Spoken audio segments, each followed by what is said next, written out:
Hi movie lovers, welcome to Prasad the vlogger. నేను మీ ప్రసాద్. ఇప్పుడైతే మాత్రం మూవీ సజెషన్ అనుకోవచ్చు, మూవీ రివ్యూ అనుకోవచ్చు. ఫ్యామిలీతో పాటు కూర్చొని చూడదగ్గ పర్ఫెక్ట్ మూవీ అని అయితే చెప్పొచ్చు. ఇందులో హీరోయిన్స్ విషయానికి వస్తే మాత్రం విడుదల అనే మూవీలో విజయ్ సేతుపతి గారికి ఆపోజిట్గా ఒక పోలీస్ కానిస్టేబుల్ ఉంటారు కదా, సూరి అని. సో ఆయనే ఇందులో కూడా హీరో అనమాట. ఇక హీరోయిన్ గారి విషయానికి వస్తే మాత్రం ఐశ్వర్య లక్ష్మి గారండి. ఇక స్టోరీ ఏంటంటే కనుక సూరి గారికి ఒక సిస్టర్ ఉంటారనమాట. ఆవిడకి మ్యారేజ్ 10 years అవుతున్నప్పటికీ కూడా సంతానం ఉండదు. సో అందువల్ల అత్తారింట్లో అయితే ఎన్నో మాటలు పడాల్సి వస్తూ ఉంటుంది.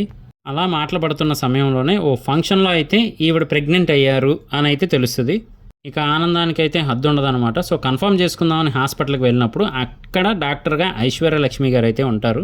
ఆవిడ మొత్తాన్ని కన్ఫర్మ్ చేసి చెప్తారనమాట, మీ అక్క ప్రెగ్నెంటే అని చెప్పి.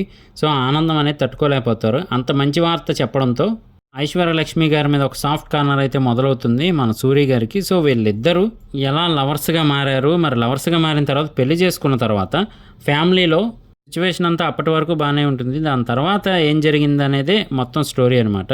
సో వాళ్ళ అక్కకి పుట్టిన బాబు అయితే మాత్రం ఎప్పుడు ఇతనితోనే ఉండాలి, మా అమ్మతోనే ఆడుకోవాలి అనుకుంటూ ఉంటాడు. కానీ కొత్తగా పెళ్ళయింది కదా, నా మొగుడుతో నేను టైం స్పెండ్ చేయాలని ఐశ్వర్య లక్ష్మి గారు అనుకుంటూ ఉంటారు. ఇది ఇలా జరుగుతూనే ఉంటుంది.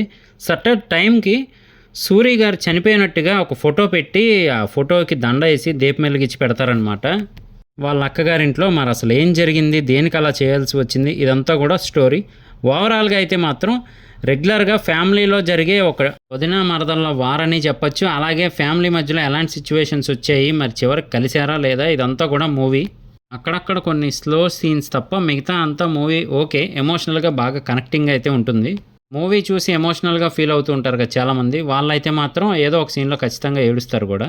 సో ఇది నా రివ్యూ మాత్రమే. చూసాక మీకే అనిపించింది అనేది కింద కామెంట్ చేయండి. ఇది G5లో అయితే అవైలబుల్గా ఉంది. నేమ్ వచ్చి మామన్. నేను మీ ప్రసాద్. మళ్ళీ నెక్స్ట్ వీడియోలో కలుస్తాను. Love you all.